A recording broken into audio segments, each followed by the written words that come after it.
what happened that caused this to be the epicenter of technology for the world. It's a special culture of innovation that we've inbred here. Hey there, welcome to episode 85 of the Cafe Genius Impresarios audio program. I am your host, Dan Hugo. We are recording this at around, it's just right at 9:33.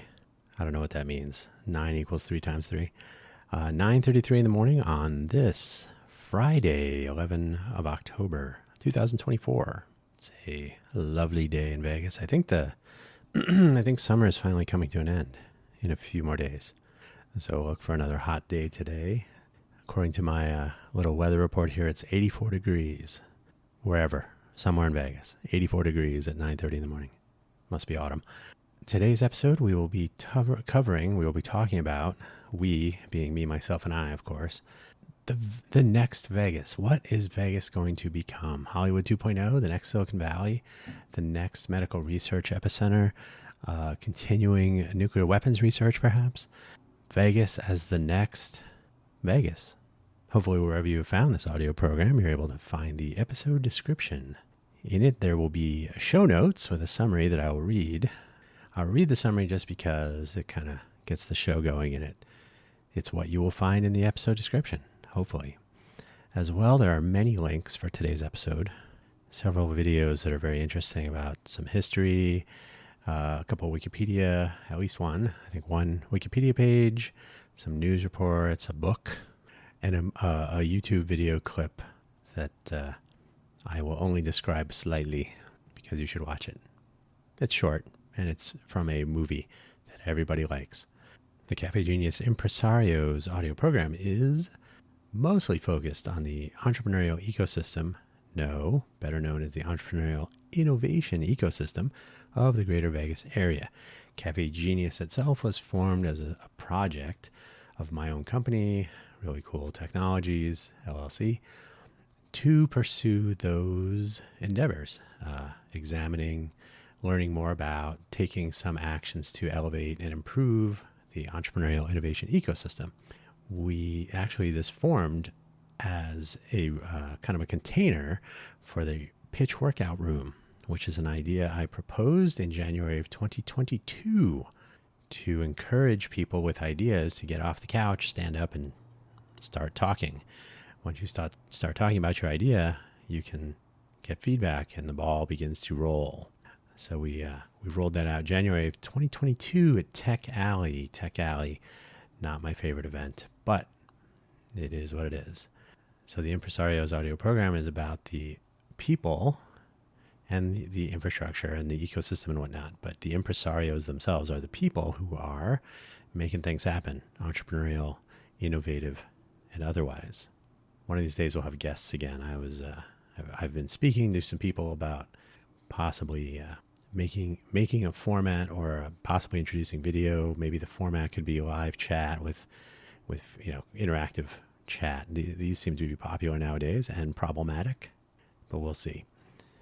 Cafe Genius, by the way, inspired by Cafe Centro, a coffee shop in South Park, which was in South Park is in San Francisco. Cafe Centro sadly shut down, I think a little over a year ago. It was where startups would start, infamously where Jack Dorsey was working on Twitter before it became Twitter. And so it began.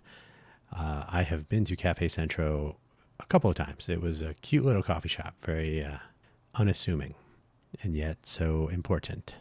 Maybe in a bad way. And then Genius, from the Genius lunches that we used to have here in the Vegas area during the Downtown Project days. I was never part of Downtown Project, but it was just a gathering of people working on stuff to catch up, see who's working on what's going on. Kind of the gossip channel. Probably needs to come back. So Cafe Genius, there you go. Let's get to those show notes because this will probably be a lengthy episode. I will disclaim at the moment that my voice will eventually dry up. I do have some tea at my side. We'll see how it goes. It's feeling a little bit better this morning. Maybe the weather is getting better for me, but we'll find out. On that note, The summary of today's episode: there is talk on this very audio program and previous episodes of a greater Vegas rise as the next Silicon Valley, and at the same time, Hollywood 2.0, while maintaining its leadership as a destination city with its trademark, pending, fun economy. And there is almost certainly more. Will all this work? And if so, how? I should say, will all of this work? Let me edit that. Will all of this work? Will all of this work out? How about that? Cursor keys. And if so, how? If not, what might be plan B? Okay, sorry for the live edits there, but that's the way it is. The links for today's episode, as I said, there are many. The first two, the shameless self-promotion. If you've heard them before, I'll simply say you are under no obligation to pay. buymeacoffee.com/Dan Hugo offers a profile page, and it's a well-known brand for supporting open source and other, sort of community-driven, community-funded projects. Although, again, you do not have to buy or pay for anything. You don't have to spend any money. Ko-fi.com, ko-fi.com/Dan Hugo. Similar deal. I was just looking at it yesterday. I wish these websites had APIs so I could automate posting, but I will endeavor to begin posting some episode summaries to see how that works out. A little experiment. You can visit both of those, especially buymeacoffee.com, and the open profile format. It's just a page that's hosted there. There's other stuff, of course, there's other features, but on that page, I have links to my various audio productions. I do produce 4 different audio programs each week, all myself. I need to have guests one of these days just to keep it interesting and fun. They're audio only at present, but we'll see what happens. Links to GitHub projects, links to my favorite coffee beans that I purchase frequently to fuel the efforts so described. And I will point out that any monies that do flow through either of these do indeed go towards the purchase of coffee or coffee making accessories. Now on to the normal links. And again, no obligation to spend money, but I do use especially Buy Me a Coffee to link to my other projects. American Experience. These are some YouTube videos. Silicon Valley Chapter 1. I'm only linking to the first part of any multi-part series, and there are 2. This is the first one. I just watched the part 1s again last night. The American Experience is interesting. So it's a YouTube video with the link. And Silicon Valley in the beginning, part 1 of 5. You can check out the cool narrator of that one. These 2, they're multi-part series, but they do begin looking at Silicon Valley later in its history. So basically starting out with, hey, a bunch of chip guys and Intel folks and people with white shirts and black ties. Excuse me. So they kind of dive in the middle of the beginning. So they kind of make some presumptions. This is not uncommon, though, which is something we will touch on today. So you're not really considering where Silicon Valley, where did all this bounty of talent and innovative culture come from? Well, it didn't just spring out of nowhere. It took time to evolve. The origins of Silicon Valley, why and how it happened. This is a Stanford presentation. It's actually really good, and it's of all the videos here, it's the one that starts the furthest back, maybe farthest back as well. It begins in the 1800s and talks about the gold rush, Leland Stanford. I'll touch on some of these later too. Leland Stanford was selling picks and shovels and made a bunch of money. And because you know what? It's not the people searching for money and riches who make a place successful. It's the people who enable them by selling them things and providing them services. Hey, guess what? The Convention and Visitors Authority might have something to say about that. So if you're going to watch one video, I would watch that one. It was actually really interesting. There were some things. There were a couple of things in there that were differed from the from the things that I've heard over the years and the things I've read about. So who exactly convinced Shockley to move to the Bay Area? The Culver City, the Culver City detour, and no, I'll just move up to where my mom lives in the Bay Area and so on. The Traitorous Eight they're all in there. So some things do align. A couple of things. Was it Beckman or was it Terman who said, hey, Shockley, you should move out here. Things like that. So some minor things. And yeah, but it's a good video just because it does provide that additional backstory. Because even though, and I'll mention this very shortly here, even though Professor Terman is considered the father of Silicon Valley for various reasons, and the Stanford video actually doesn't touch on that as much as I thought they would have, given that he was the dean of engineering and then later provost at Stanford, and he was pretty instrumental in a lot of things. But he is not the star of that presentation, so maybe more balanced. But Terman's accomplishments and the roles, plural, he played were and remain to be important. So Silicon Valley in the beginning, part 1 of 5. I'm sorry, that's before. Origins of Silicon Valley, why and how it happened. So those 2 series, I've only linked to the first one again. So check them out. They're worth watching. I don't want to poo-poo them, but if you're going to watch one, watch the Stanford video. And then The Secret History of Silicon Valley is a video I first watched, maybe a year and a half ago or so. Also very interesting. Also, it's the presentation is at the Computer History Museum, so it definitely tackles more of the computerish stuff. The Stanford presentation gets, back in the beginning when vacuum tubes indeed, were so important to everything on the planet. So making better tubes, making higher frequency systems for communications and whatnot, eventually radar and so on. So the tubes were it. And it was when Shockley invented the transistor with semiconducting germanium, things took a turn, but it was the basis of this decades-long focus on technology, technological development, radio signals. It all has a role to play. But The Secret History of Silicon Valley, also a great watch, so also a YouTube video. The father of Silicon Valley, the Wikipedia page for Frederick Emmons Terman, F-E-T. Maybe I'll mention something about that later. Frederick Terman,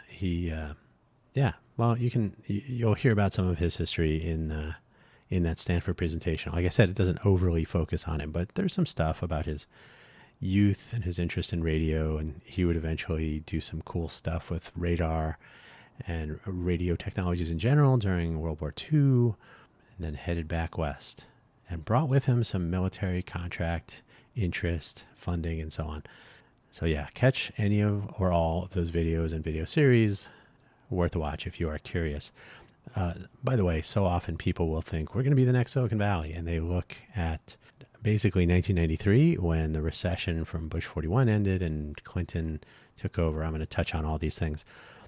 So if you only look at that time, or even worse, if you only look at after the Great Recession of 2008-ish, like, oh, look at all the things that have happened, and all we need is money. But you're basically completely ignoring over 100 years of evolution of the region, of the culture, of the people, of the educational infrastructure, of the momentum, etc. So there's an article in the Daily Mail, of all places, tech tycoons fleeing California for Vegas, and they're not going to turn Nevada blue, they promise, because that's how it works. The people with the money, the donor class, they're the ones that determine everything. We've seen that in the press already. We don't want to upset the donor class. The donor class is going to make this decision. They're promising right now. It's an interesting article because there have been people moving to Vegas. Mostly it's the tax. The tax environment is pro business. It's also pro anyone who has an income, given that we have no state income tax. So very nice. We make up for it with gaming revenue, the fun economy. That's why that fun economy has to remain. The fun economy. Why are California's tech millionaires and billionaires flocking to Las Vegas? Well, that's a Review Journal article. That's a Review Journal, one of our 2 statutorily indicated papers of record of the Greater Vegas area. Why are they flocking to Las Vegas? Very interesting. You should read that article. Startup Week, Las Vegas, not mentioned in the local media, is occurring next week. It's occurring starting Tuesday next week. So that would be what is Tuesday next week? The 14th. 14 through 16. I've actually linked to the website. I kind of don't want to, but you may as well know, because certainly no one else is going to tell you, unless you're on LinkedIn, unless you're looking at Instagram for some reason, maybe Facebook, because that's where startup people hang out, on Instagram, Facebook. Yes, they hang out on LinkedIn, but LinkedIn, you're lucky if you see it, if you see some sort of mention. Startup Week Las Vegas. Now, I will point out, I'm not linking to these because there are too many. Right now is an SF Startup Week. Also is a SF Tech Week. Is it Startup Week or Tech Week? In 3 weeks, I think it is, there's a SF Tech Week from Andreessen Horowitz sponsoring, among other many high-profile sponsors. There are other events going on in the Silicon Valley, San Francisco Bay Area that kind of are in this ilk. And the take home is that, first of all, they get attention. Second of all, there are many. I saw a former colleague who is now kind of a VC, public speaker, etc. She's attending the, what is this event right now? Let me take another look here. So, she posted something on LinkedIn. And again, just to be clear, if people have seen me, I am not a fan of LinkedIn. I basically read LinkedIn for the garbage that's on there, and occasionally a nugget of useful information. So let's see what she's doing here. So she is at SF Tech Week. Okay, so to be clear, Tech Week, not Startup Week. I think they figured out startups in the Bay Area. So SF Tech Week, this one, and then there's SF Tech Week, I think it is, in November. I think it's November 9th or something, just in time to get over that election. So the Bay Area has that sort of vibrancy and the momentum that makes having multiple tech weeks or multiple events around technology and entrepreneurialism. AI is, of course, a big topic. And fun fact, people are still there. Silicon Valley has not emptied out. In fact, there's a little bit of a return to the old place, mandated somewhat by return to office, but also just this is where the money and the talent aggregate. That's the nature of the beast. So Startup Week, Las Vegas next week. There won't be much mention in the news. There wasn't last year. I can't imagine there will be. Why? Because where are the millionaires? Where is the shininess? Our local media like shiny things, whether you're blowing up a casino or crime and politics or whoever won the big jackpot on the Strip or in downtown Las Vegas. Money. We like money. We like crime. We like intrigue. We like when buildings are blowing up. Talking about entrepreneurialism, the most coverage for startups or small businesses doing something interesting is in like Eater or similar, where you learn about restaurant openings or closings. And that is something that we actually need to talk about later, which I do touch on. But we need to know when startups fail in Vegas. We need to make a big thing about that, because that is how you know you are in a startup environment. Warner Brothers has big plans for the local economy. If and only if. So there's a Fox 5 Vegas report on here. Warner Brothers commissioned I have it later in the episode here, but I think it's Nordicity, maybe.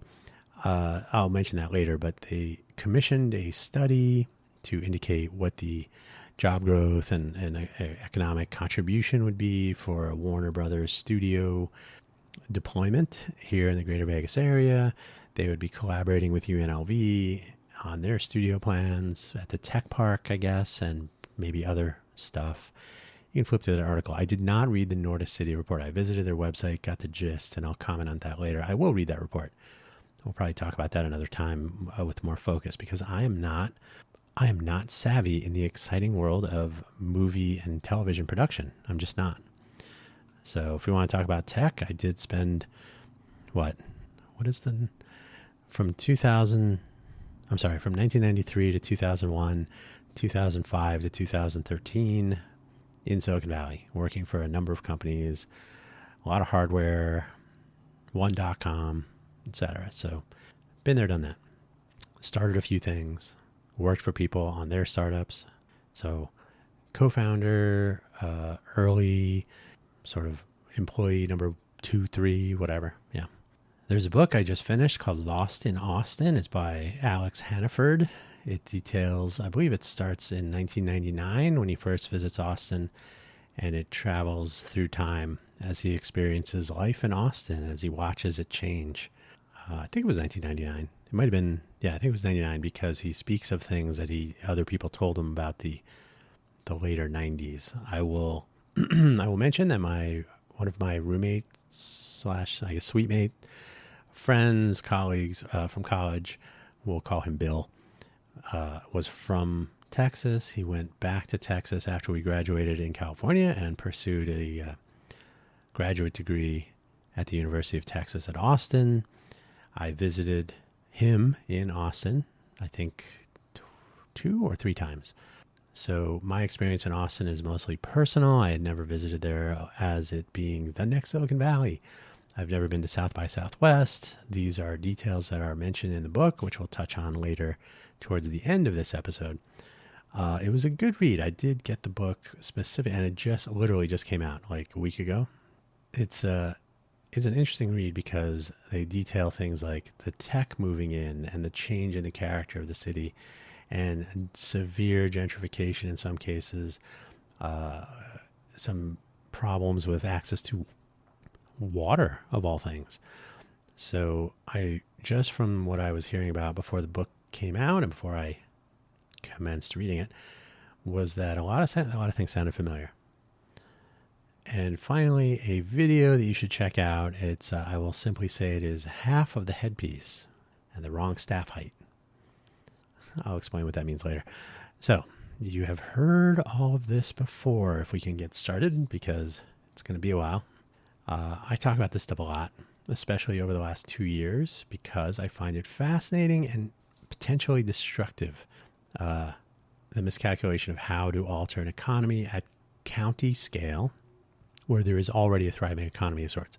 So essentially, I find it interesting that the powers that be, I guess, the money hungry, no, the people who have their key performance indicators in mind, but aren't necessarily looking at the objectives and the key results, and they're not looking at the environmental and economic impact of their key performance indicators.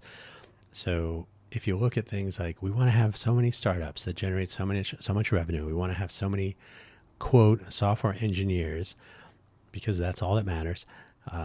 As a software engineer myself, I will say, no, that's not true. But they're looking at these metrics as if to say, this is the recipe to grow our economy and to improve our economic diversity. Okay, so my interest is in, are they going about this the best way, and what will happen to the existing economy? If you've ever seen Star Trek II, The Wrath of Khan, a fine movie, the Genesis effect destroys whatever is present in favor of its new matrix, if I can almost quote Captain Spock of the Genesis Project. So what happens when you when you drop tech onto a thriving, fun economy? Having spent over a decade in the startup scene, in what I will call the real Silicon Valley, I can say 2 things with reasonable certainty. One, the HBO series of the same name is not a documentary. I'm not kidding. There are some people in Vegas who believe it is, or treat it as though it is. It's not. It's farcical. It's meant to focus all of the ridiculous stories that one could ever hear on one company. If one startup of 4 people went through all of those things, well, they would deserve to get rich at the end, I suppose, if they survived. Just as Silicon Valley will not soon be the next Las Vegas, Vegas will not soon be the next Silicon Valley.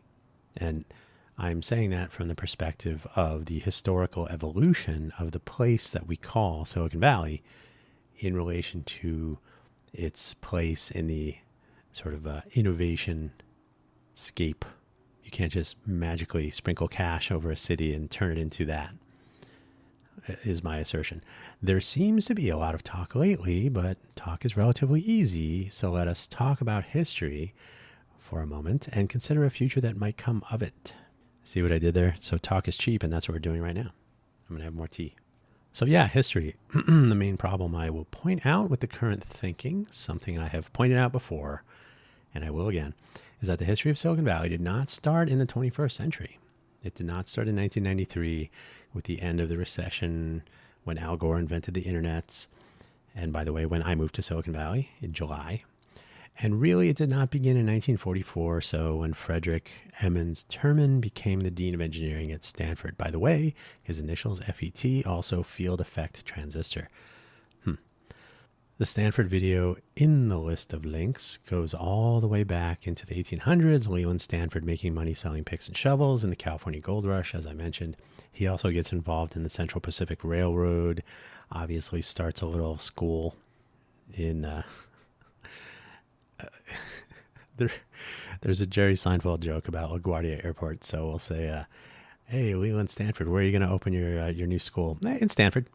So yeah, Stanford comes from that. And eventually the local interest, the nerd population that is already interested in radio and making tubes, vacuum mostly, and all the systems that go into making better and better radios and the technologies developed to make a radar or the parts that make a radar.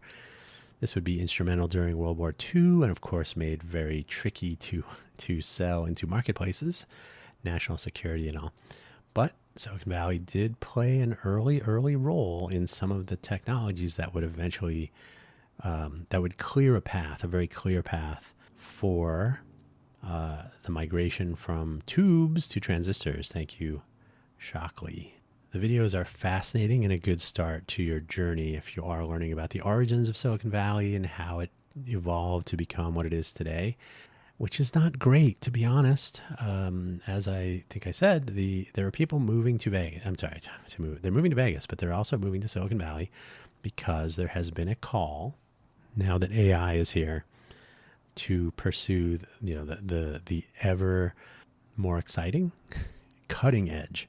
Leading edge is fun, but the cutting edge of artificial intelligence, whether it's hardware to crunch through the generally not complicated mathematics, what you end up needing is a really fast add and multiply, which happens to take place in GPUs. So if you can do a Mac, a multiply and accumulate, you are performing some of the fundamental mathematics of neural nets and machine learning, artificial intelligence, and all that.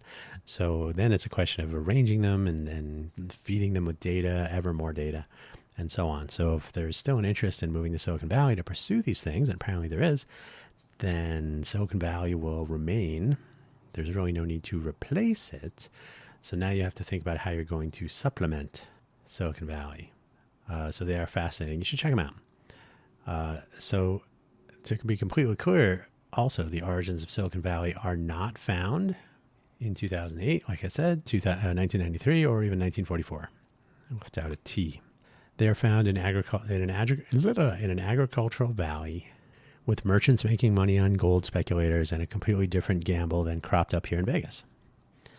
So if you moved to what would become Silicon Valley, or if you were already there and you saw this influx of people here to make money, make a quick buck by mining gold, and you said, well, I'm going to sell you the equipment you need to mine the gold, and I'll give you a place to stay, and you can have a bath or a shave every once in a while.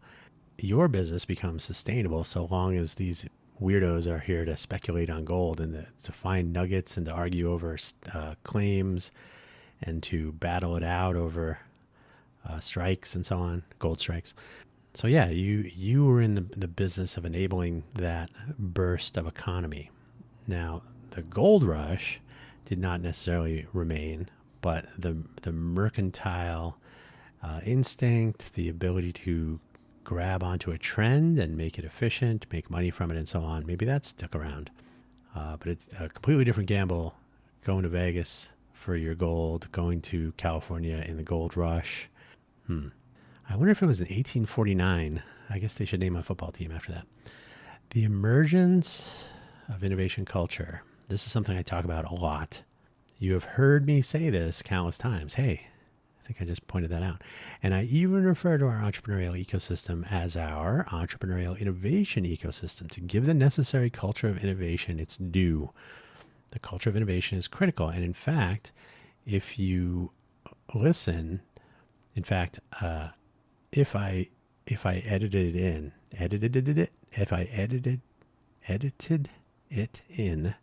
I may play the first sentence of the Stanford video right up front.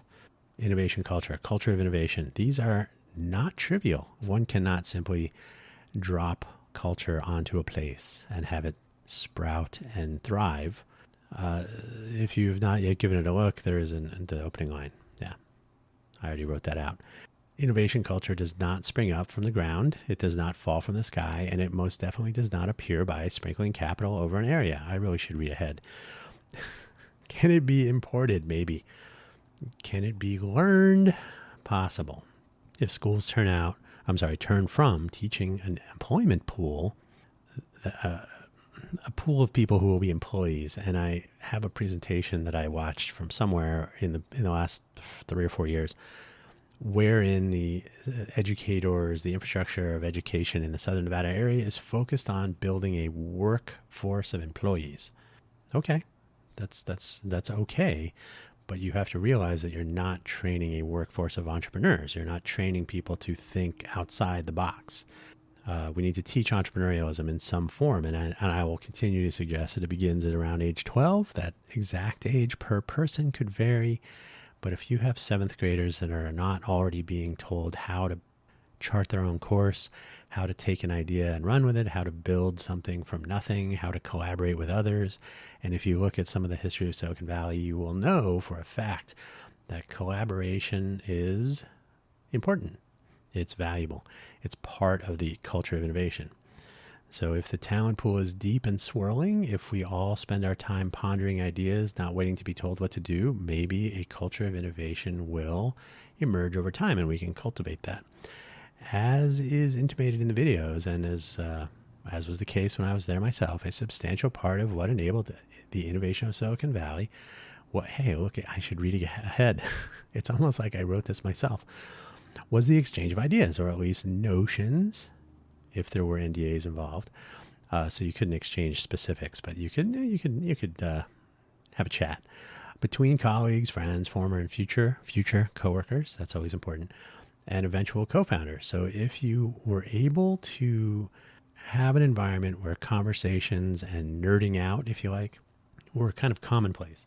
The example I always give, and it is sadly pretty accurate, if you were in a coffee shop in Silicon Valley in, say, 1996, 97, things were really hot, and you whispered to a friend, I have a startup idea, you could definitely sense it. You might actually be able to hear the sort of the reduction in the din, like a little bit of like, wait, what are they talking about? What's going on? A little bit of a lean in from everybody around you. There was a curiosity, a fascination, possibility of opportunity. Ooh, what are they working on? And it wasn't necessarily about stealing ideas. There might be some people out there that would do such things, but it was really about like, you're in the moment and you are hearing other people in the moment. We're doing cool things. They're doing cool things. Hey, I wonder what they're working on. It's almost like in the neighborhood meme where the husbands of the neighborhood, if you like, will wander around and look with their carrying a can of beer and go into a neighbor's, hey, Bob, what you working on? Just curious, just keeping an eye on the neighborhood. So this is something that was true in Silicon Valley. You always had places to run into people that had, hey, where do you work now? In fact, the reason I joined LinkedIn was because the notion of having a live business card made a tremendous amount of sense. Of course, it was too late to take advantage of the churn. But when you change jobs every few months, people are curious to know, where are you now? It'd be cool. It would have been cool if LinkedIn had started in 1993 and if it was never purchased by Microsoft. And I said eventual co-founders because more often than not, well, maybe more often or not, startups would form from people who had met at a previous company or who knew each other from school or both, or had similar notions or similar bad experiences where they're working now. Hey, we should leave this place and start our own thing. So what about these rich folks? Do they know? What do they know? Do they know something? As I have also commented in previous episodes of this very program, there is a tendency here in the greater Vegas area to assign a shiny halo to people with perceived expertise, celebrity, fat bank accounts, that's PHAT, of course, and any appearance of success. Like, oh, you look like you know what you're talking about. or hey, you talk a lot, or there's one particular character, I will obviously not name this person, but an awful lot of attention for an awful not a lot of value. So very unfortunate. But once the halo is placed, it's very hard to knock it off, despite that person's best attempt to justify removing it. There needs to be some sort of a test pass so that anyone who has any of those who does not pass may not get a halo. I'm just kind of being facetious there. People here will just assign. They're very impressed by shininess, by celebrity money. You have 42 exits or whatever. You must know something. Maybe. What are they doing now? This does not necessarily. Now, by the way, if you have a lot of exits, but all the investment was from somewhere else, that doesn't necessarily benefit here. So there's a little bit more nuance to it than people are interested in asking about. They just want to know, you got exits, you got money in your pockets, you're a name we've heard of. The moment Mark Andreessen said he was purchasing a house in Vegas, and I believe Ben Horowitz also has a house here, you would think that the Beatles were coming to town. Literally that response from some of the people in the city of Las Vegas economic development staff. I saw it with my own eyes. Didn't hear about it, saw it, witnessed it myself. Now, Mark Andreessen doesn't live in Vegas. He was trying to develop a city of weird rich people in California. The next Silicon Valley, probably a better, more likely appropriate name. But yeah, so he's not here. But the mention of it, just the notion that Mark Andreessen would be in Vegas, game changer. So this does not necessarily apply to those who relocate to the Vegas area from California, especially Silicon Valley, with money. So what I'm saying is, if you move here from Silicon Valley, you could be Mark Andreessen, or you could just have a bunch of money in your pocket, and you will get a halo. You move here from LA, especially if you're in the sort of media production, probably getting a halo. So if you come to Vegas and you point out how, this is possibly the next place to do business. I've been doing business in California, and I could see and people should move to Vegas. You're going to get a halo. In fact, you may even get a mention in our local media without killing someone.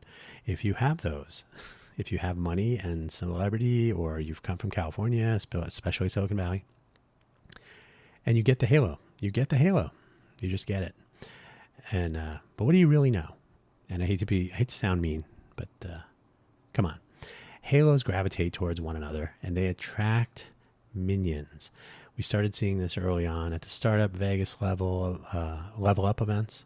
So Startup.Vegas, which has merged with Startup NV, because in a vibrant economy, you want fewer of these entities. They still use the Startup.Vegas name, so they're probably using it as a brand in the brand portfolio, Angel NV, Incubate NV, or whatever their whole collection of things. So Startup.Vegas, part of Startup NV. Their level up events tended to be in the corner, all the cool people, all the startup people talking about their current projects in a separate area, which is fascinating. And then pitches that ran on for far too long, and panelists that would get bored enough to forget what the presentation started with, so they would ask questions that were already answered, and so on. So a little bit of a train wreck. But if you were doing cool stuff at these events, then if you made it into the cool corner, then you probably got a halo at some point if you didn't have one already. It happens a little bit at Tech Alley, which is another checkbox. So Level Up, checkbox. Tech Alley, Level Up. These are sort of checkbox events. You go because it's where everybody else is going, and you're in the startup scene by virtue of being there, and so on. So there is utility, maybe. Depends on why you go and what you hope to achieve by going. You get free food. That's always a sign. And you do get your startup scene passport stamped. So you must be a citizen of the startup scene.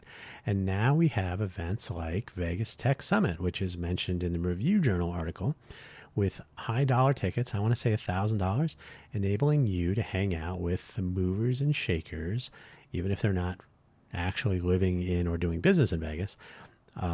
It was started by someone who moved here 3 years ago to Summerlin with a successful startup, moved here from San Francisco after his home was broken into. So local crime.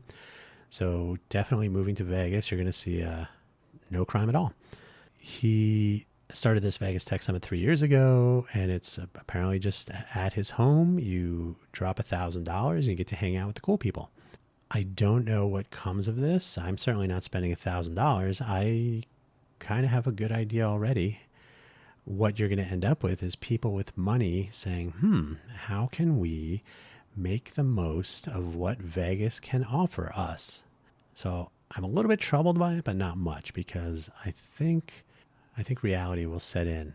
I don't believe that you can, again, sprinkle money over, for example, the greater Vegas area and convert it into a coding workforce bastion. By the way, whatever happened to Venture House in Henderson? Is that still a thing? I don't know. It sounded like it was a free, like no $1,000 tickets, elbow rubbing session. Maybe that's the problem. Free things go unappreciated, like lunch at Tech Alley. These are cool events for cool people talking about capital and funding your startup. Where's my money? Yeah, you can. Who's going to work on your startup? Where are you going to find your talent? Where are you going to find the resources you need? And by the way, not everything is writing apps. So not everything is AI. When people begin to think that, which I believe in some cases they are, you limit you end up with some tunnel vision. And when your peripheral vision is gone, let's talk to Rocky about that. When you can't see from all those punches to the face and the eye, peripheral vision is important when stuff is coming at you. And we can quote Mike Tyson about plans, but you know it. Half the headpiece, I referred to this in the link section. There's a YouTube video clip. It's good times. If the moment you see it, hopefully you'll remember it. If you're too young, then you should watch the clip anyway. The problem, in my opinion, with worshiping successful people who are bringing their success from California, especially Silicon Valley, to the greater Vegas startup scene, is that the success they found in California was almost certainly built on that innovation culture and an entrepreneurial innovation ecosystem that was there for 50 or even 100 years before they were. Okay, it's like it's like coming to Vegas today and opening a casino and saying, "Oh, look at how successful we are." Yeah, because there've been casinos here for a very long time, decades. Since Bugsy moved to town and all that. So, and that's just the big business. The Italian and other friends of ours working on that stuff. If they know Silicon Valley from the hockey stick period, post Bush 41 recession around 1993 or so, that's when Al Gore invented the internet shortly after. But it was essentially a policy that was favorable to investment in technology and other infrastructure development. It was a way out of a recession and all that stuff. You can read about that. When things went insane and money was flowing into every crevice, and even the post 9/11 period or the post Great Recession period after 2008, they know a Silicon Valley with a vast population of talented, innovative people with the ability to attract more. If housing can be dealt with, that is the ridiculous rise in rents and property values. So buying and selling homes or renting a place to live in Silicon Valley is going to be a substantial fraction of your salary, which is why salaries need to go up, which drives up population or property values. That's a simplification, but not untrue. There are innovative people, and they're still coming with the ability to attract more. Like I said, so if you have smart people, you have a reputation and momentum, you have a culture of innovation in place in various states of health and well-being. If you want to convince a tech-oriented person to join a startup or a small company in Silicon Valley doing something on the leading or cutting edge, it's not difficult. Why? Because if that leading or cutting edge thing ends up flaming out, there's another company down the street working on some cutting edge thing that their talents might apply to. Is that always true in the next Silicon Valley localities? Something to think about. If one believes that this can be transplanted on top of the fun economy, that's sprinkling cash over the top as though it were Jimmy's on ice cream, well, this is where we might all learn something. if they only have the half with the existing ecosystem from Silicon Valley on it, and they lack the reverse side that says they have to give something back to establish that ecosystem and cultivate the innovation culture, they may have a staff of incorrect height. This will make sense if you see the clip. So I'm not even going to tell you, but you'll say, oh, yeah, I know. Haha, I get it. But it is important to note that you could be digging in the wrong place. Should we want gentrification? Now, I have talked to people who think gentrification is a good thing. They probably already own a home. In fact, that person did. A big home, in fact. Housing costs, buying or renting, and costs of fuel, car fuel, and groceries are high now, although I think a couple of things have come down recently. Part of a national trend that for some is improving, for others is taking longer, which is why Lena Khan needs to stay at the FTC after this election. She's actually, you should catch Lena Khan talking about some of her work at the FTC as the chair. She is a go-getter, and donors don't want her to stay in because she's actually making people accountable for price gouging and other bad behaviors. So if you're a normal person, you should want Lena Khan to stay in there. Okay, I'll get off my soapbox. So Southern Nevada is already a little bit expensive. And part of the problem with some of our resources is we don't have a lot of local farming and access to some items on your grocery shelves that have to be trucked in. So fuel costs will drive grocery costs. But then you have companies like Kroger that say, this is an opportunity to tack on another 10, 20% for us.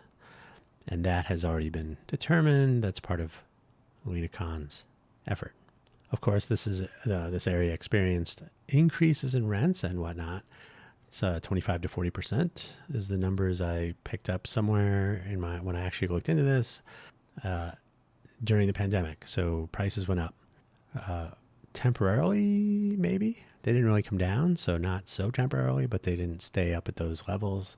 They may be back at those levels at this point. I have not checked that math. And there was a measurable reduction in service industry and hospitality talent able to live in this area to participate in the fun economy. This is what happens when people are priced out.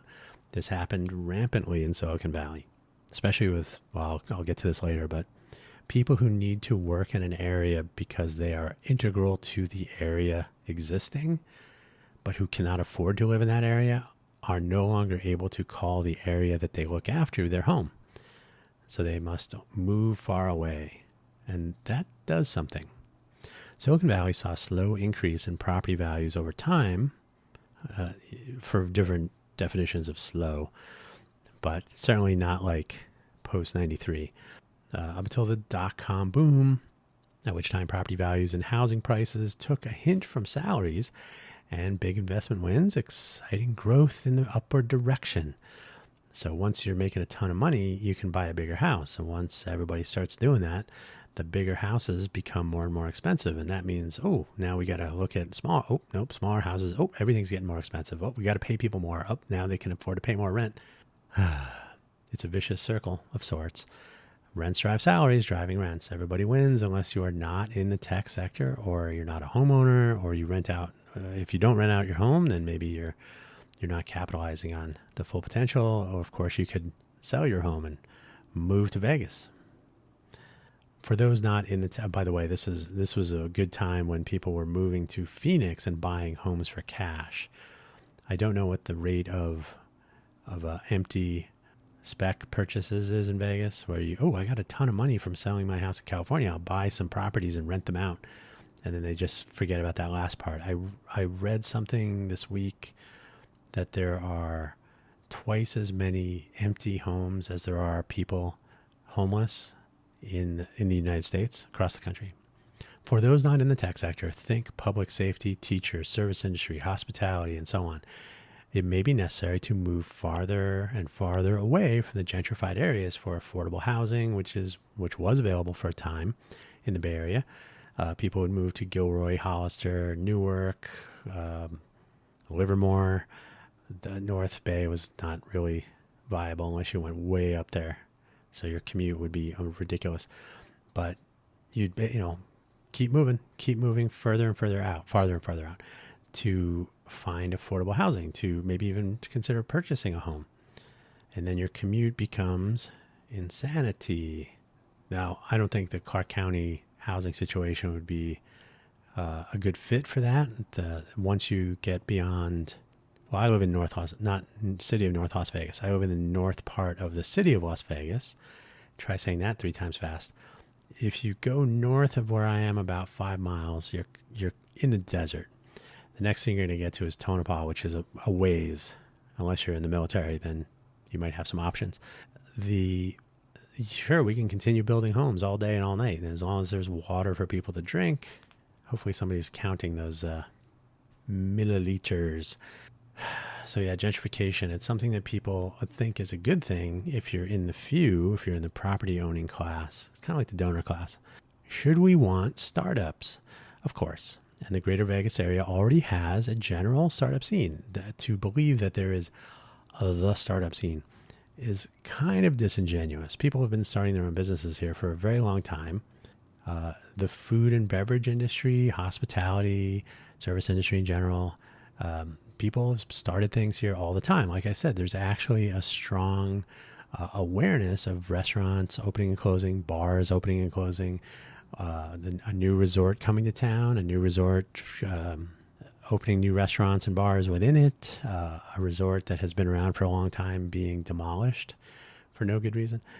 These are the things that make the news because this is a locality that has that as part of its culture. The hospitality, service industry, entertainment. Hey, we could call it the fun economy, trademark pending. Get over that. Get over the need to, I totally skipped one sentence. Get over the notion that the tech startup scene is the only thing that matters. Do you need to be writing code? Do you need to have a laptop to form your startup? Maybe. But there's this notion that's been floating around that the startup scene must be a tech startup scene. Tech Alley, for example. You can start a business. It doesn't need to be tech. You can use tech. You can use a phone. You can use a laptop. You can use websites. You can use no code app tools. You can pay someone to build your website. You don't have to yourself be creating the next Google, the next billion-dollar company. You can just start a company. You can have a startup.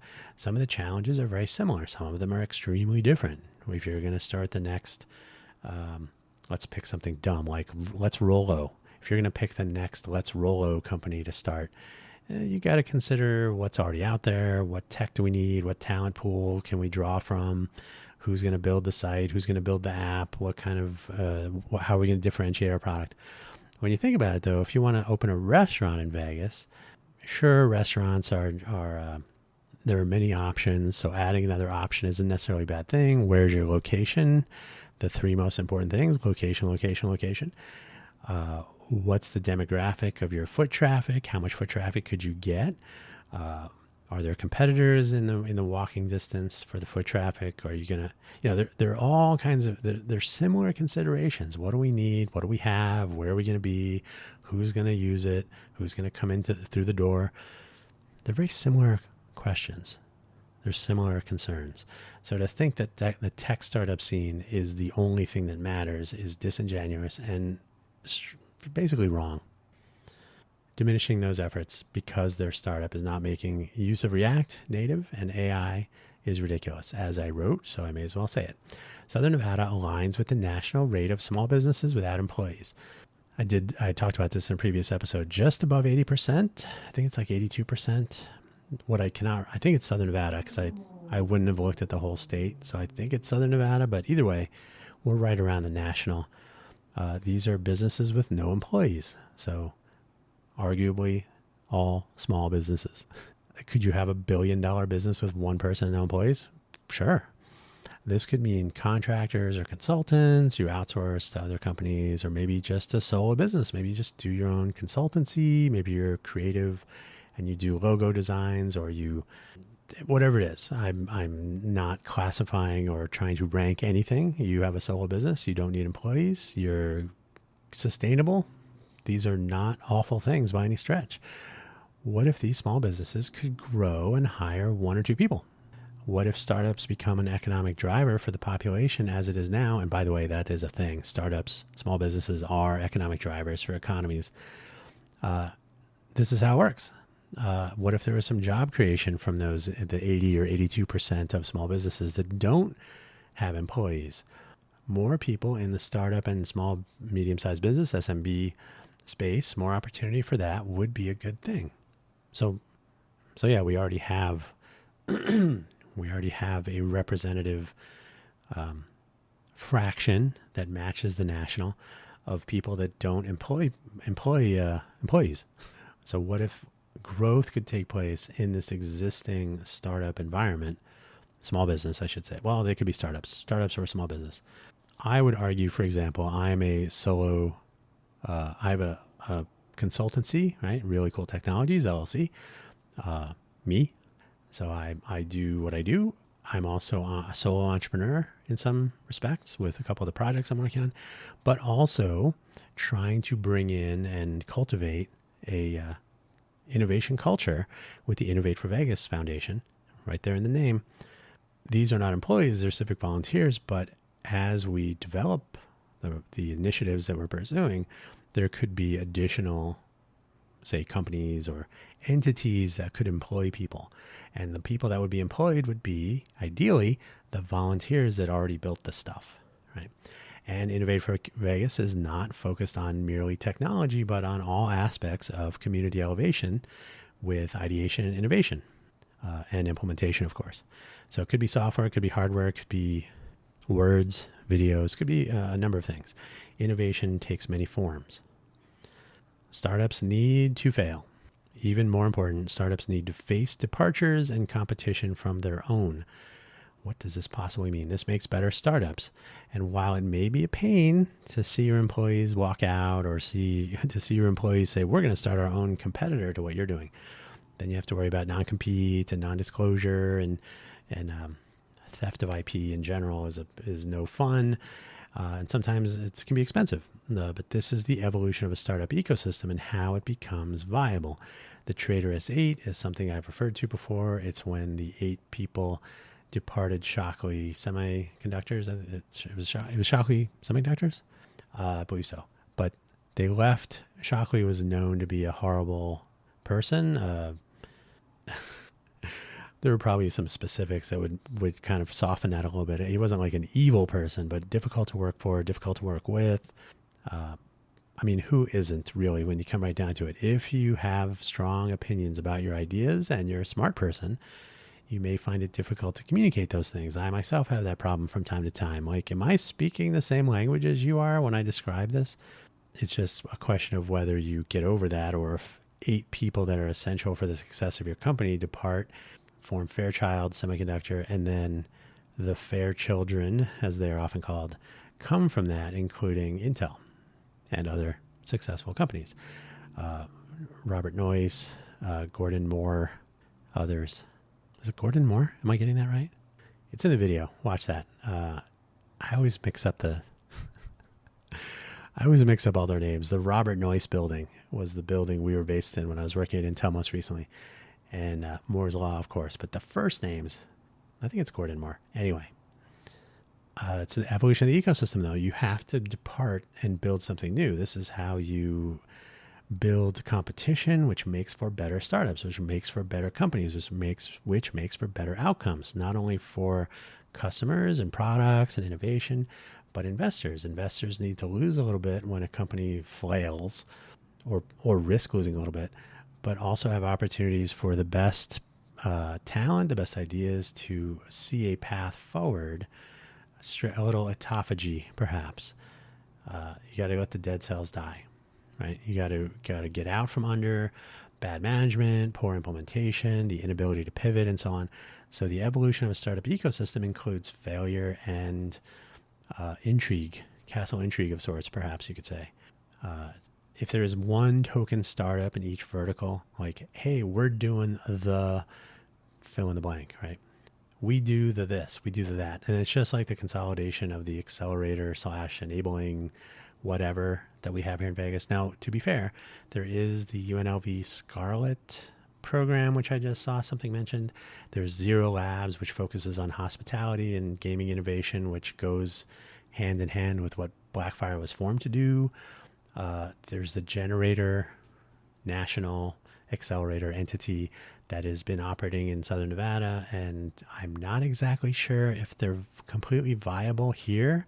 I don't know if what they want to do and how they want to do it aligns with what is possible here in Vegas in the very near term and how things work here and the culture and the population and so on. So we'll see. But so there are these three players: Generator, Zero Labs, Scarlet, and there were a couple of others that I never hear about anymore here in the greater Vegas area. There was, and then Startup NV and Startup.Vegas.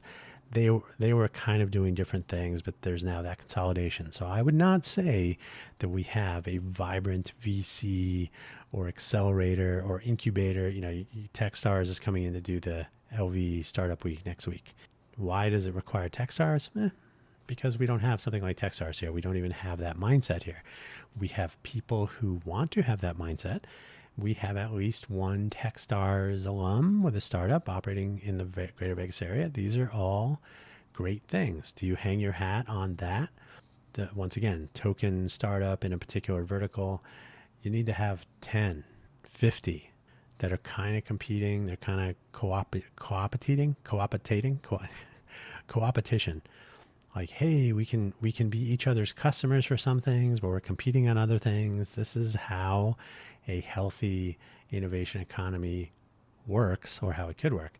But we don't have that, and we shouldn't kid ourselves. So yeah, if there's one token startup, outside funding, so it's not, you're not really developing your ecosystem. You're not developing a strong and resilient economy. You're just a place for this business to operate.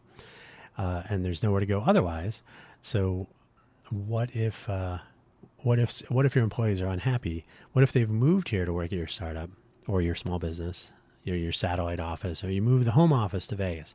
Okay, so people move here, they discover that the schools are not great, so their kids are like frustrated, or maybe they're just upset that like, this is not what I was hoping for.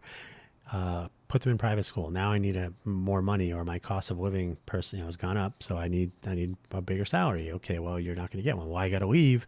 Where are you going to go? So the paths for the employees or the people that relocate here are limited as compared to a place like Silicon Valley. And I've told people this before. Back in the answering machine days, if you know what that is, I would get home and the light would be blinking with recruiters, headhunters, hiring managers. Hey, so-and-so, probably somebody I knew, probably gave me your resume, give me a call if you're interested. We're hiring of whatever that matches your skills. So there was always a certain amount of mobility. This faded in post 9/11, post 2008 mobility, or right around 2008, mobility was tricky. So changing jobs was not advisable. Right now, mobility is tricky. Moving to Vegas to start a new job and would be considered high risk, in my view. Maybe given how the election turns out, maybe given another 2 years for whatever the economic recovery looks like, give it some time to figure out what the actual tech market looks like. But here's the thing. If you're overly focused on tech, then these are your concerns. If you're concerned about the whole entire economy of a destination city like Vegas, when casino winnings go back up, when tourism numbers maintain the run rate that they're kind of maintaining anyway, when your conventions are well attended, we'll see how CES goes, for example, your destination city is probably pretty much okay. You have a predictable revenue stream.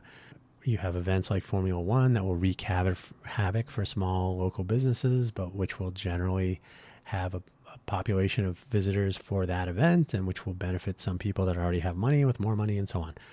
I've talked about this previously for last year's Formula One event. We'll see what happens this year. The take home, startups need to evolve. The ecosystem needs to evolve and develop. You need to reach a climax community, which today is the fun economy. To believe that this will be a Silicon Valley-like tech startup fantasy land is, well, it's a fantasy land, all right.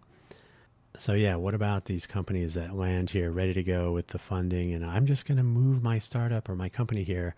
We're already funded. We just have to move everybody to Vegas.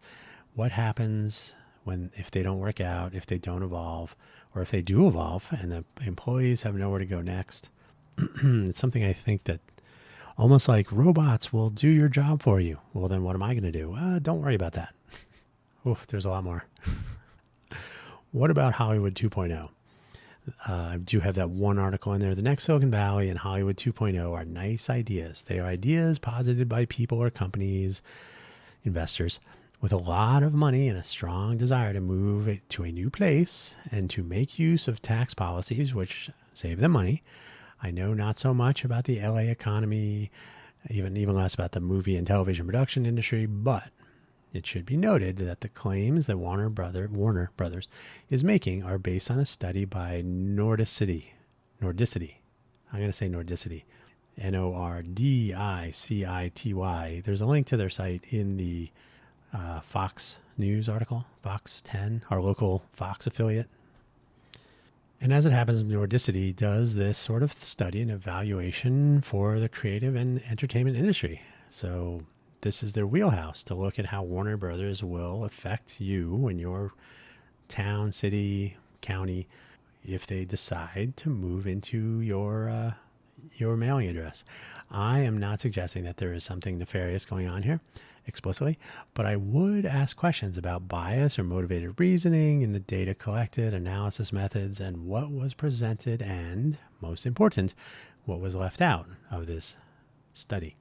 Not unlike the ecosystem study for Nevada back in January and February of 2023, I was mentioned in that study, even though I was never spoken to during it. Who knows? If one hires an entity to do exactly the work that they're paid to do, and this is okay, they submit a report, and then the report is never checked. Then over time, the errors that were apparent early on that some people might point out and say, like, hey, that's not how that works. Hey, that number is old. Where did you get that data from? Like the ecosystem report relied on data from Deal Room. Deal Room is maintained by Startup NV. I would argue there's a mild conflict of interest indicating there are more active startups than there really are, maybe. That's an allegation. I have no proof of that at the moment. But it seemed like the Deal Room data was maybe a little out of date, could use a refresh. But the data was used as is in the ecosystem report. So you have to wonder, like, that's not really a deep dive. That's taking the data you're given. You submit the report, nobody checks it. It goes into a file cabinet. It's historically present, but not relevant. Maybe there's some boilerplate in there because, hey, I do this all the time and your city looks about the same as these other places. So I'm going to go ahead and stick in these suggestions. Use the old data, like I said, instead of obtaining current and relevant data, talking to people on the ground today. There was a severe amount of selection bias in the sample population, in my opinion, and making assertions that could be checked against future progress, but are not. Like, you can make some claims about a 5 or 10 year outlook, and then if nobody goes back 5 or 10 years from now and says, that was wrong, then we don't learn. In engineering, we might call this a feedback loop. Like, I'm going to take the error, the difference between what I'm aiming for, what I expected, and what I actually got, and make adjustments. And you can do that all the time, which is why I talk about the introspection project, the asset map and introspection, ecosystem introspection, so that you get a feel for what's working and what isn't frequently, not every decade or so. Now, not that you don't want to overfit, you don't want to ask people every day, but general trends can be spotted earlier, in my opinion, if you are sensitive to changes and enable those signals much more frequently, more frequent sampling.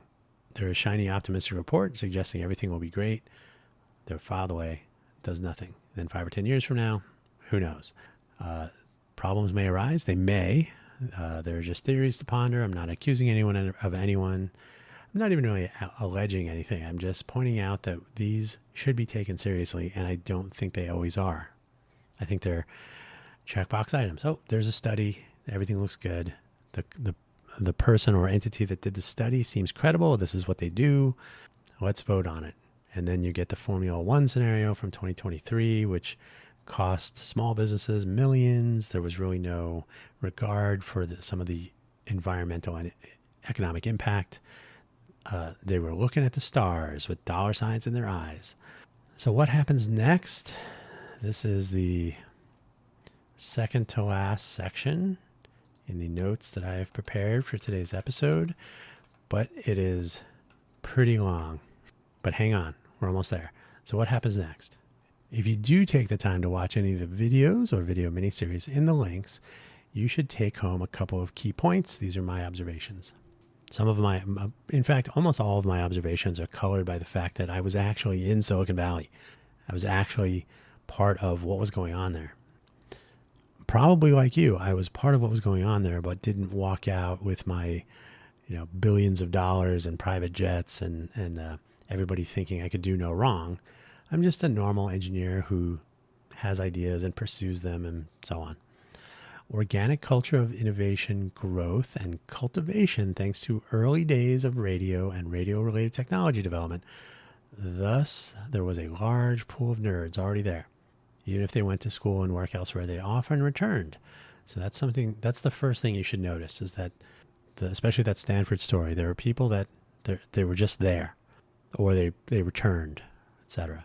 There was a natural progression from radio and tubes, vacuum tubes, to transistors, to semiconductor fabrication, not to mention military and government spending, especially after World War II, maybe a little bit before, and the existence and growth of a strong academic base which established a sustaining talent pool factory, with places to learn and areas of interest and technology to pursue. So we're talking about Stanford, but we're also talking about Berkeley, a state school. We're talking about USF, a state school. We're talking about University of Santa Clara, of all places, private. We're talking about San Jose State, obviously. So there are a lot of university and academic pursuits, institutions, and so on. The myth of the Cupertino school. Sorry, that was my phone. The myth of the Cupertino school district and all that. But the bottom line is that the education in the Bay Area is pretty good. And higher education led almost directly to innovation and development of a very strong talent pool. So, and then there were interesting things to work on. So motivating people to make these academic pursuits a reality. A critical mass was not difficult to obtain in the early days. Though talent was imported now and then, Shockley being an obvious one, move here. Now, and I'm saying importing because his mom already lived there, right? But hey, you just got a Nobel Prize for the transistor. Why don't you move to Silicon Valley? So you could treat that as a kind of a special case. Like that was as Robert Noyce said when Shockley called him about working for him, Robert Noyce said he was speaking to God. So he's not a normal person. He's definitely importing talent in this scheme. So getting a critical mass early was not trouble. And then you'd import people now and then. Hey, you should come work in Silicon Valley. Intel is venture capital became a possibility. So Intel is mentioned in this context because they received some investment capital in the late 60s. Fairchild also prior, which is where the Shockley Traitorous 8 went. They went to Fairchild. So there was some venture capital style money. You could call it angel funding. You could call it, early investment. So the notion of venture capital as a formal destructive force on humanity would come later, especially in the 90s. But generally speaking, Intel is one of those fair children that benefited from this. Their 4004 microprocessor appeared in a Japanese calculator. They were making memory products. The 4004, though, kind of put Intel on the map, and it was launched in, I want to say, July of 1971. So that's a milestone to be sure. It became easier and essential to hire necessary skills and talents, possibly with a relocation and good salary. So there was reason to move to Silicon Valley, and there was a reason to convince people to move to Silicon Valley because of the existing innovation culture, a developing population of innovators, a track record of innovation, actual products, real technology that still has lasting impact today. So there's a lot of reason to go there.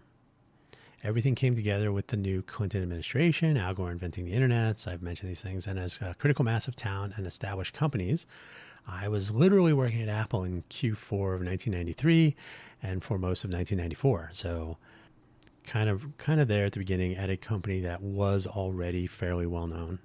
So pretty high profile. I was an Apple fanboy, so I was excited to work there. Disappointed that at what I saw in the kitchen, so to speak. But Apple is Apple. Coupled with ongoing innovation and product launches on the leading and cutting edges. This is very exciting. This is what the nerds want to work on.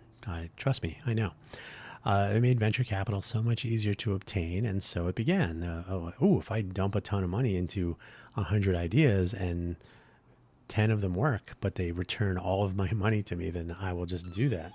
Southern Nevada, the greater Vegas area, maybe Vegas County someday. I'm actually not against that. That would be interesting. It's not the same. It's not the same place. It's not at the same place in its timeline, and it has an established industry and economy that is focused effectively on fun. And I say effectively because it is working. It's doing okay. The fun economy, trademark pending, application to extend the response period to the current examination by UNLV. That is, UNLV filed. USPTO came back with the questions, and UNLV filed, and their filing was accepted to extend the response period. That was filed in August of 2024, so it's been over 2 years since they filed for the trademark. But the fun economy made a reasonable recovery post-pandemic, so it's doing pretty okay. This resilience may be difficult to rely on if there is real gentrification of the area, so it's something to be careful of. If the fun economy paused during the pandemic lockdowns and the dramatic reduction in tourism and visiting the area and so on, and the resulting sensitivity to spending fun money on gaming and so on, these things had a recovery path. That's part of the economy recovering in general, nationally and even globally. But if you change the fundamentals, if you really gentrify the area, you make it too expensive to live here and work in the fun economy, hospitality, service industry, and so on. If you make it better to leave, if people that work in the fun economy are exiting, that's a bad exit. People that are doing startups and their exits, we made people money, and then they can take that money out of the economy and go put it somewhere else. So these are all things to think about. You can't just look at, we'll have a lot of money. You have to look at what happens to that money and what happens to the people that are not part of that economic diversification. A real and honest environmental and economic impact report that is not merely about economy is essential. By the way, I do mean environmental impact report, not only the financial economy, but what does water consumption look like? What about housing? What about electricity? And what about traffic flow? If there's new housing that needs to be built to accommodate an influx of tech startup population, where are they going to live? How are they going to get there? We don't have a strong public transit infrastructure that would accommodate moving people out of expensive areas. Gentrification would push people with lower incomes, more normal incomes, to lower cost housing, which may not be where the cool areas are. So public transit infrastructure, tunnels don't solve everything if Tesla's still around. So yeah, a real honest assessment of the environmental impact of this next Silicon Valley notion or Hollywood 2.0. What really happens when serious gentrification takes place? Most important, perhaps, establishing momentum in an innovation culture that begins with young people already here taking on hobbies and focusing on interests that they feel might be... I had to pause and take a call there, so let me reset. Okay, there has to be momentum. There has to be some sort of momentum that we can develop in an innovation culture of innovation. We need to have young people already here taking on hobbies and focusing on interests that they feel might be a career path for themselves. Maybe their friends. Innovation, collaboration, entrepreneurialism, these traits do exist here in the greater Vegas area. I'm not suggesting that there's zero entrepreneurialism. Of course there is. But is there a critical mass? That's the question. I have very real concerns about this. And this does not change if there isn't, what? This does not change with cash sprinkled over the city and a few VCs telling good stories amongst themselves. Like, oh, I bet we can make a ton of money here because there's no business tax or no income tax. And yeah. So, and here's a little subtlety that I want you to think about if you've gotten this far. If you move to an area and the first thing you need to do is import talent. Now the Bay Area had a ton of talent in the radio, vacuum tubes. Kids were growing up interested in radio and technology. So a certain fraction of the population was already present, already in the mindset. There was already a culture of innovation that was moving along on its own. And it was fertile ground to have these innovations and developments and business successes and so on. So if you move to Silicon Valley and you try to hire and you can't hire and you got to import people, what you are telling your population is you are not good enough. So we're going to have to bring in our own A team. And that, again, another environmental impact consideration. What happens when you tell a population, sorry, you're just not bright enough? The book I finished reading recently, Lost in Austin, I have it in the links, by Alex Hannaford, tells a story of a city, Austin, that was doing its thing, existing with its population and culture, arts and music, a very strong music scene, which they proactively promoted using some creative wording and marketing. But still, vibrant music scene, small businesses, an education base, capital of the city of the largest state by area in the United States, and how it changed. If any of you remember the Nerd Bird, which I think was an American Airlines flight that ran multiple times per day in both directions, connecting Silicon Valley. I assume it was San Jose Airport. I can't remember. And Austin, right? Austin became the next Silicon Valley for a time with tech moving in, gentrifying the area, which is detailed anecdotally in the book. And Austin did its new thing, still tethered somewhat to the home base in the SF Bay Area. You got to have that Nerd Bird because you're still dependent on some of the people in the Bay Area.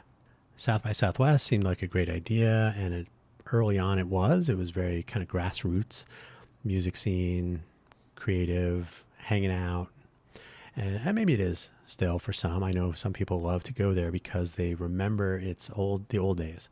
But it played another role in changing the fundamental makeup of the music scene, the character of the attendee crowd, and its own nature and focus over time.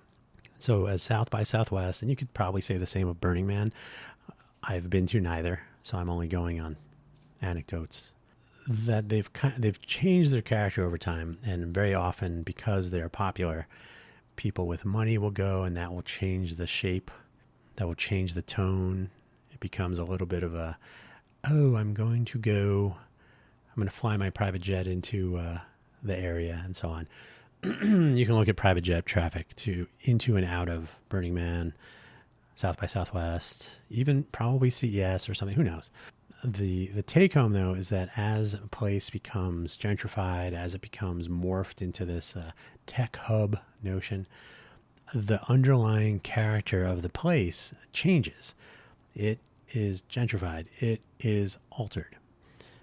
Access to affordable housing in Austin became an issue for the non-tech Austin folks.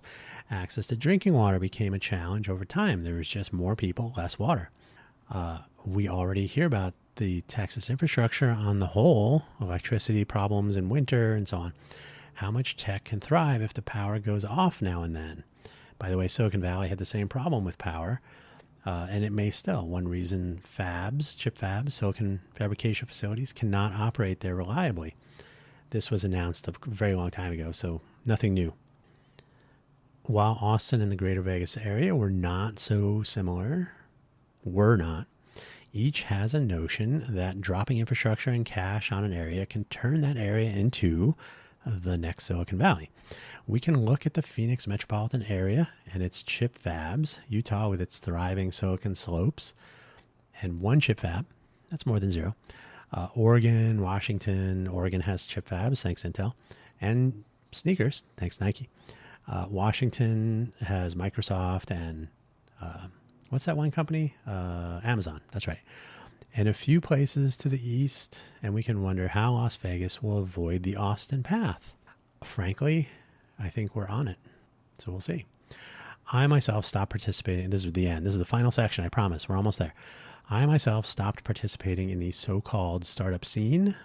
I'm doing my own thing, but I don't feel the need to show up at Tech Alley or Level Up or to pay ridiculous amounts of money to go talk to other people who have no idea what they're talking about. You may know plenty about business, but I will wait and see. I will be clear of the blast area to see what you try to do here. So the startup scene is what it is. You do you, though. I'm not trying to say you should not, but it doesn't work for me. By all means, you do you.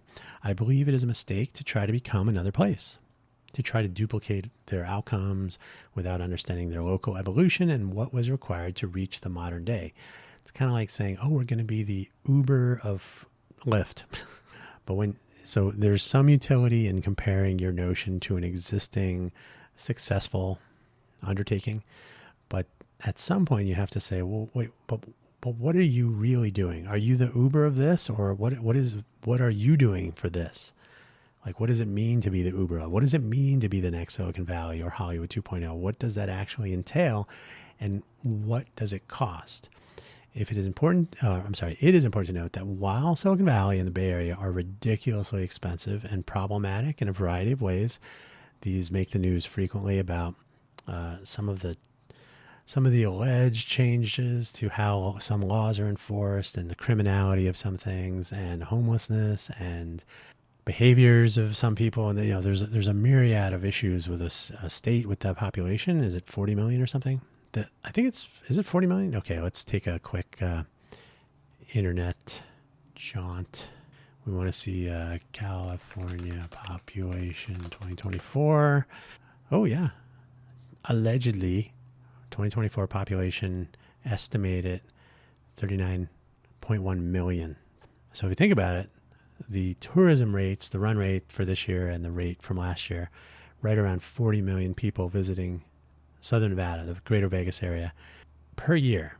So the entire population of California will pass through Vegas at some point during the year. Just comparing numbers. So it's a mistake to become the next thing. It's important to note that while Silicon Valley and the Bay Area are ridiculously expensive, so that's where I was, they're problematic.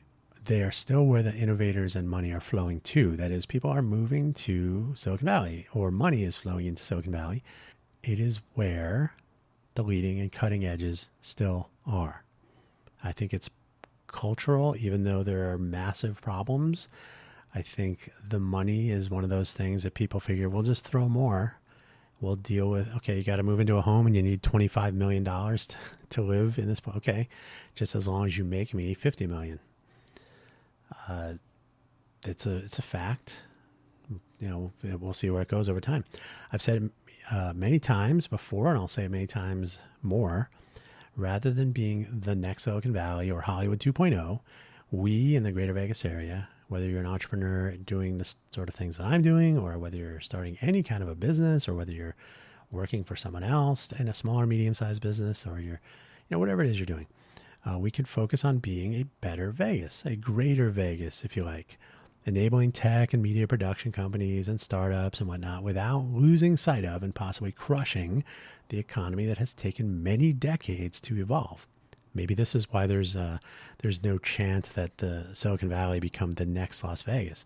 Like, hey, we spent 100 years building what we have here. Why would we want to change? Enable, there's gambling in Silicon Valley. There's a food scene. There's entertainment. There are conventions. Moscone Center, very popular. But they're not losing sight of what they are. So why crush the economy or put it at risk with gentrification, substantial gentrification? Why risk the thing that has taken many decades and trademark granting notwithstanding? Why put at risk the population that has come to some degree to depend upon the fun economy as is? So changing horses midstream, however you want to look at it. My voice is pretty much calling an end to this episode. Thank you for listening. Thank you for listening to me rant a little bit. The the future will be interesting. I, for one, am here to watch it. I've said this before and I'll say it again. There's a lot of that here. I think one of the value propositions for a small business, startup idea, somebody doing something novel, is access to the 40 million people visiting the area from all places. They're not all coming from California. So when you do something like self-driving cars, you come to Vegas, you're probably not driving to Vegas. Some people do. So you got to get around the city. So having self-driving cars for visitors, it's almost like being at Disneyland and getting on a monorail, right? Ooh, this is a new thing. Going to Epcot. Ooh, this is a new thing. You can show off, you can showcase your technology, your development, your novel ideas, your innovation to a population that is here to partake in the fun economy, which means you have to structure their exposure to what you're working on in that context. So interacting with a visiting public, showing them some new technologies in the contexts in which they will find themselves, doesn't really work if you say, hey, while you're in town, why don't you come and visit? You mean I got to leave my plans and go see your timeshare pitch? I mean, your startup pitch? I mean, your product demonstration? So, but if you can incorporate it into the resort, hotel room experience, into the casino experience, into the day spa, the fitness gym area, the spectacles on the strip, the entertainment venues, all that. Excuse me. Where are the 40 million people hanging out when they come here? Convention center.